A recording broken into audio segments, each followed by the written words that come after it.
À 8h45 du matin, le 20 janvier 1953, Dwight David Eisenhower, président élu, était assis à l'arrière d'une limousine devant la Maison-Blanche. Il refusait d'y mettre le pied. À l'intérieur du bâtiment, Harry S. Truman se tenait près de la fenêtre observant la voiture qui refusait d'avancer. Eisenhower avait été clair, il n'entrerait pas. Il ne prendrait pas de café avec les Truman. Il ne suivrait pas la tradition. Il resterait dans cette voiture et attendrait que Truman vienne à lui. Ce n'était pas un problème d'emploi du temps. Ce n'était pas un malentendu. C'était une insulte calculée, infligée lors de ce qui aurait dû être l'un des moments les plus dignes de la démocratie américaine. L'homme dans cette limousine était Dwight Eisenhower, 62 ans, commandant suprême des forces alliées durant la Seconde Guerre mondiale, vainqueur de l'Europe, la figure militaire la plus populaire aux États-Unis depuis Ulysse Grant. Il avait accepté la reddition de l'Allemagne nazie. Il avait commandé des millions d'hommes sur 2 continents. Le peuple américain venait de l'élire président avec 55% des voix. Mais en ce matin de janvier, il refusa de parcourir les 6 mètres qui le séparaient de l'homme à qui il devait presque tout. L'homme à l'intérieur de la Maison-Blanche était Harry S. Truman. Il avait pris la décision d'utiliser l'arme atomique. Il avait affronté Staline. Il avait lancé le plan Marshall. Il avait limogé Douglas MacArthur. Et seulement 7 ans plus tôt, il avait proposé de faire de Dwight Eisenhower le président des États-Unis. Truman avait été prêt à se retirer et à devenir le vice-président d'Eisenhower. Eisenhower avait refusé. Il disait être un soldat, pas un homme politique. Puis en 1952, Eisenhower se présenta malgré tout à l'élection en tant que républicain contre le parti de Truman, contre tout ce que Truman avait construit. Et maintenant, il restait assis dans cette voiture, obligeant le président sortant à venir à lui comme un serviteur convoqué au trottoir. La relation entre ces 2 hommes n'avait pas toujours été brisée.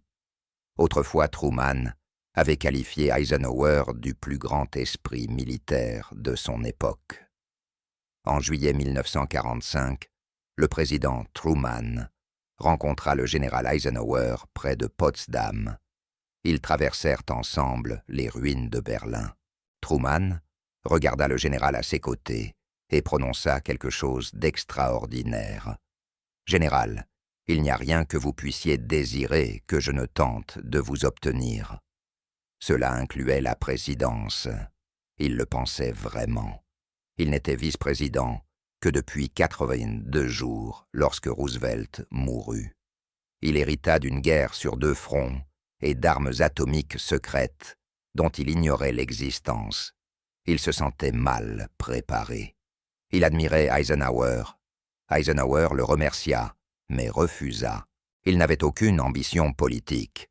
Il était un soldat. Truman accepta cette réponse.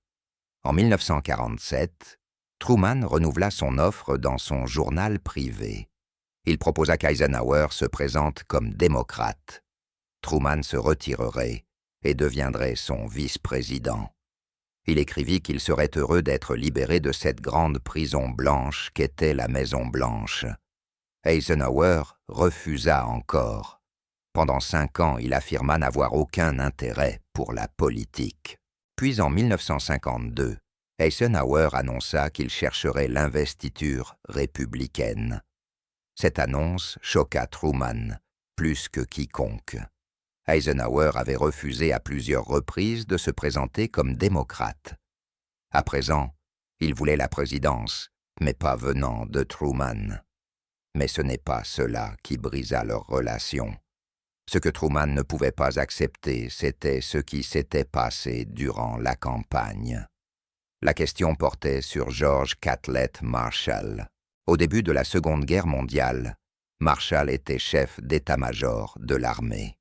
En 6 ans, il transforma l'armée américaine, passant de moins de 200 000 hommes à une machine militaire de plus de 8 millions. Et c'est lui qui rendit possible la carrière de Dwight D. Eisenhower. En 1941, Eisenhower était lieutenant-colonel, inconnu hors des cercles militaires. Marshall vit quelque chose en lui. Il le promut rapidement, le faisant passer devant des centaines d'officiers plus anciens. En 1942, Eisenhower commandait les forces alliées en Afrique du Nord. En 1943, Marshall recommanda Eisenhower pour diriger l'opération Overlord, l'invasion du jour J. Marshall avait voulu ce commandement pour lui-même. C'était l'opération militaire la plus importante de la guerre. Mais Roosevelt demanda à Marshall de rester à Washington. Marshall accepta et donna le commandement à Eisenhower. Il aurait pu en vouloir à Eisenhower d'en recevoir toute la gloire, mais Marshall le soutint totalement. Winston Churchill appela Marshall l'organisateur de la victoire. Après la guerre, Truman demanda à Marshall de devenir secrétaire d'État. Marshall créa le programme européen de redressement, le plan Marshall, plus de 13 milliards de dollars, pour reconstruire l'Europe occidentale. En 1953, Marshall reçut le prix Nobel de la paix. Ainsi, lorsque le sénateur Joseph McCarthy attaqua Marshall, il n'attaquait pas simplement un autre fonctionnaire. Il attaquait l'un des architectes de la victoire alliée. Et il attaquait l'homme qui avait rendu possible la carrière d'Eisenhower. Eisenhower devait tout à Marshall. En 1950 et 1951, le sénateur Joseph McCarthy du Wisconsin commença à attaquer Marshall. McCarthy s'était bâti une carrière en accusant des gens d'être des sympathisants communistes. La plupart des accusations étaient sans fondement. Beaucoup étaient cruelles. Certaines détruisirent des vies innocentes. McCarthy accusa Marshall de faire partie d'une conspiration communiste. Dans un discours au Sénat, McCarthy prononça 60 000 mots attaquant Marshall. Il qualifia la carrière de Marshall de « conspiration si immense » et d'infamie si noire qu'elle éclipse toute entreprise précédente dans l'histoire de l'humanité. Ces accusations étaient insensées. Marshall avait construit l'armée qui avait vaincu l'Allemagne nazie. Il avait créé le plan Marshall qui avait stoppé l'expansion communiste en Europe. L'idée que Marshall travaillait secrètement pour les communistes était grotesque. Le sénateur William Jenner de l'Indiana appela Marshall un mensonge vivant et un homme de paille pour les traîtres. Truman était furieux. Il qualifia Marshall de plus grand Américain vivant. Et Truman s'attendait à ce qu'Eisenhower défende Marshall. S'il y avait bien une personne qui devait s'opposer aux calomnies de McCarthy, c'était Eisenhower. En octobre 1952, Eisenhower devait prononcer un discours à Milwaukee, dans l'État de McCarthy. McCarthy serait sur scène avec lui. L'équipe d'Eisenhower avait préparé un discours comportant un paragraphe défendant Marshall. Le paragraphe était clair. « Je sais que des accusations de déloyauté ont été portées contre le général Marshall. J'ai eu le privilège de connaître personnellement le général Marshall pendant 35 ans. Je le connais comme un homme et comme un soldat dévoué, avec un altruisme unique et un patriotisme profond au service de l'Amérique. » Le paragraphe fut communiqué aux journalistes à l'avance. La presse savait ce qui s'annonçait. Les observateurs politiques attendaient un moment dramatique. Mais le gouverneur du Wisconsin, Walter Kohler, et l'équipe de campagne d'Eisenhower lui conseillèrent de retirer le paragraphe. Ils argumentèrent que cela offenserait McCarthy. Cela offenserait les républicains du Wisconsin. Ils dirent que cela ne valait pas le prix politique. Le Wisconsin était un État important. McCarthy y était populaire. Eisenhower avait besoin de ses voix électorales. Eisenhower les écouta. Il voulait gagner. Il croyait pouvoir accomplir de grandes choses en tant que président. Pour cela, il devait gagner l'élection. Alors, Eisenhower supprima le paragraphe. Il calcula que gagner était plus important que défendre Marshall. Le 3 octobre 1952, Dwight Eisenhower se tint sur une scène dans le Milwaukee Arena, le sénateur Joseph McCarthy à ses côtés. 10 000 personnes remplissaient en l'arène. Eisenhower prononça son discours. Il loua les efforts anticommunistes de McCarthy. Il soutint la croisade de McCarthy. Il ne dit rien sur George Marshall, pas un mot. Après le discours, McCarthy s'approcha d'Eisenhower. Les photographes étaient prêts. McCarthy tendit la main. Eisenhower essaya de reculer, d'éviter la poignée de main, mais il y avait des gens derrière lui. McCarthy fut trop rapide. Il saisit la main d'Eisenhower et la leva haut comme un arbitre levant le bras d'un boxeur victorieux. Les flashs crépitèrent. La photo fit le tour du pays. Dwight Eisenhower, héros du jour J, serrant la main de l'homme qui avait qualifié son mentor de traître. La couverture médiatique fut brutale.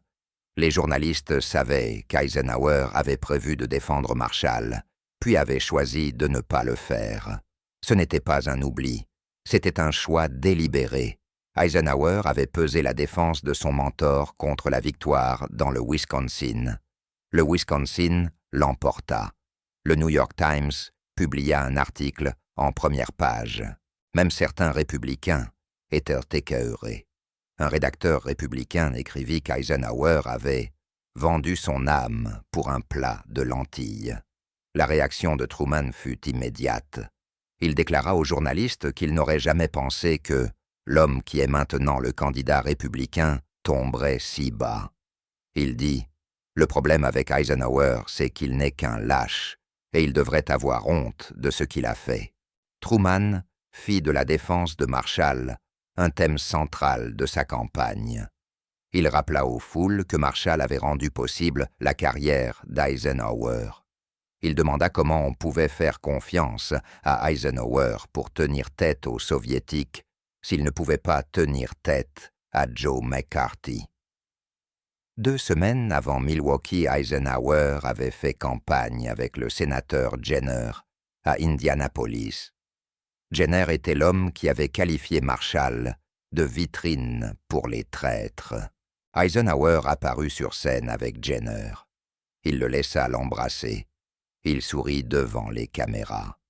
Plus tard, il confia à ses collaborateurs qu'il se sentait sale après cet événement, mais il l'avait fait malgré tout. Pour Truman, cela révélait quelque chose de fondamental dans le caractère d'Eisenhower. Il était prêt à se tenir aux côtés d'hommes qui diffamaient George Marshall, parce que cela lui était politiquement utile.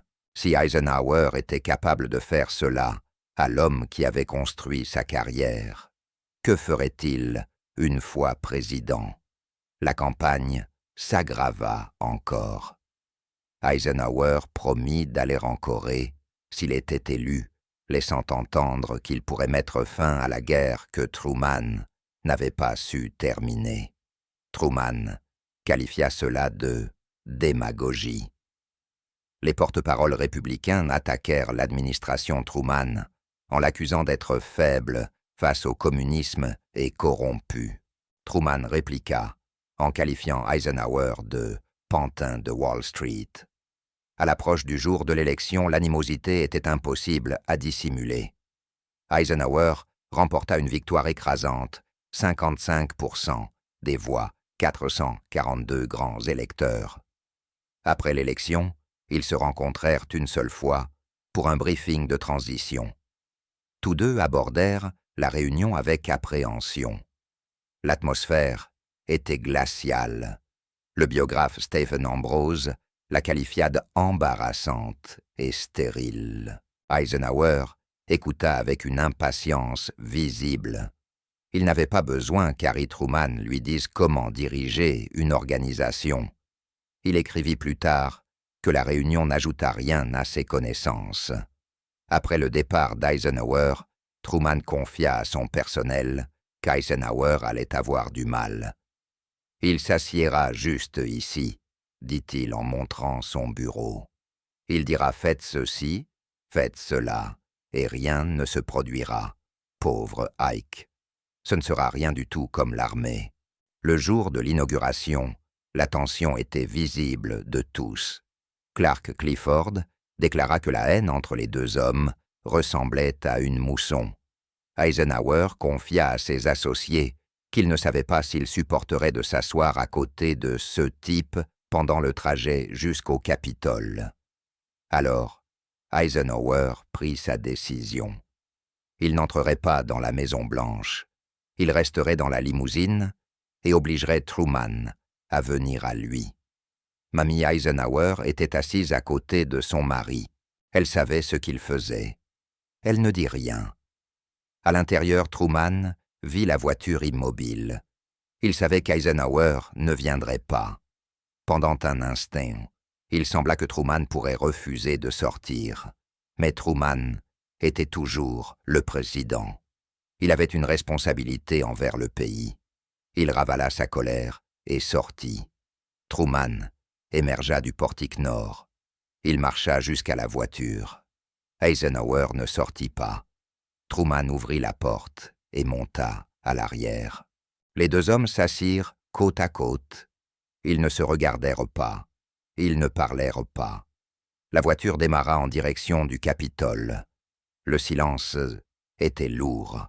Chacun fixait droit devant. Mamie tenta de faire une remarque sur le temps. Cela n'aida pas. Puis Eisenhower rompit le silence. Il posa une question à Truman, qui avait ordonné le retour de son fils, John de Corée. Pour l'inauguration, John Eisenhower avait 29 ans, major dans l'armée, servant au sein d'unités de combat en Corée. La guerre se poursuivait. Des soldats américains mouraient. Quelqu'un avait retiré John du front et l'avait envoyé à Washington.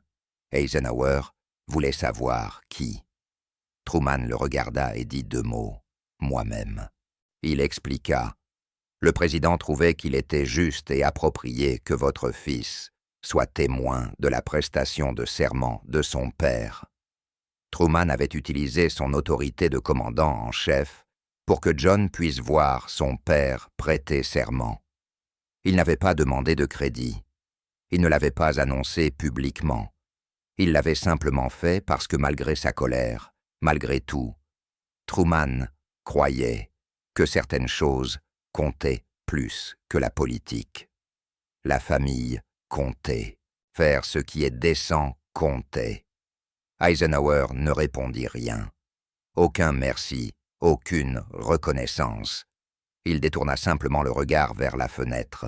Des années plus tard, Eisenhower envoya une lettre remerciant Truman. Mais dans cette voiture, ce matin-là, il ne dit rien. La cérémonie suivit son cours. Eisenhower devint le 34e président des États-Unis. À la fin, Truman partit. Il n'assista pas au défilé. Il se rendit à Union Station, où 5000 personnes s'étaient rassemblées.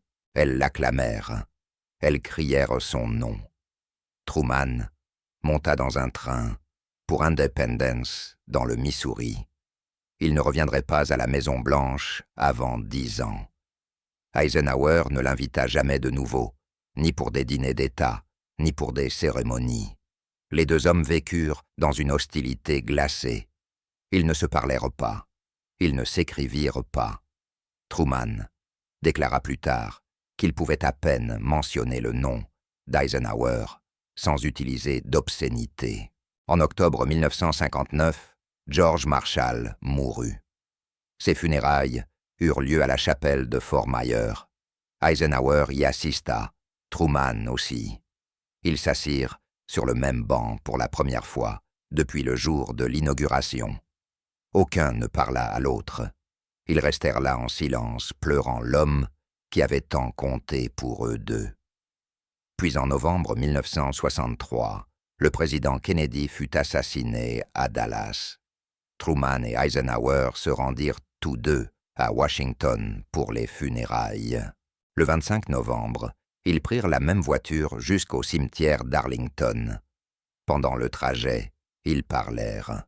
Ils discutèrent de la possibilité d'une conspiration ou d'un tireur isolé. Après la cérémonie, Margaret Truman invita les Eisenhower à déjeuner à Blair House. Ils acceptèrent. Pendant 1 heure, Harry Truman et Dwight Eisenhower restèrent assis ensemble, parlant comme 2 vieux hommes qui s'étaient autrefois bien connus. Ils évoquèrent d'anciennes batailles. L'amiral Ronald Denison, présent ce jour-là, raconta « C'était vraiment réconfortant. On aurait dit qu'il n'y avait jamais eu la moindre différence entre eux. » Au moment du départ, ils se tinrent sur le trottoir et se serrèrent la main. Ce fut une poignée de main longue, prolongée. Margaret embrassa Eisenhower sur la joue. Mamie embrassa Truman. 10 ans après ce matin glacial de janvier, ils avaient enfin retrouvé quelque chose qui ressemblait à une amitié. Eisenhower mourut le 28 mars 1969. Il avait accompli 2 mandats complets. Il avait construit le réseau autoroutier inter-État. Il avait mis fin à la guerre de Corée. Truman mourut le 26 décembre 1972. Il était retourné à Independence en 1953 et y avait vécu près de 20 ans. L'histoire du 20 janvier 1953 devint une page de l'histoire américaine. L'image d'Eisenhower refusant d'entrer dans la Maison-Blanche devint un symbole, celui de la manière dont les griefs personnels peuvent empoisonner le devoir public. Eisenhower se sentait trahi par les attaques de la campagne de Truman, par les accusations de lâcheté. Truman se sentait trahi par le refus d'Eisenhower de défendre Marshall, par sa volonté de se tenir aux côtés de McCarthy. Les 2 hommes avaient des griefs légitimes. Tous 2 laissèrent ces griefs l'emporter sur leurs responsabilités envers le moment. L'inauguration ne concerne pas les 2 hommes dans la voiture. Elle concerne le transfert pacifique du pouvoir, le fait de montrer au pays que les institutions sont plus fortes que l'orgueil d'un individu. Eisenhower l'oublia lorsqu'il refusa de franchir la porte. Truman s'en souvint lorsqu'il sortit malgré tout. Ce matin froid de janvier, Dwight Eisenhower resta assis dans une voiture et refusa d'entrer dans la Maison-Blanche de Harry Truman. Le moment passa, l'insulte porta, le dommage fut fait. Et pendant 10 ans, 2 des Américains les plus importants du XXe siècle restèrent éloignés, divisés par l'orgueil, la colère et le souvenir d'un seuil que ni l'un ni l'autre ne voulut franchir.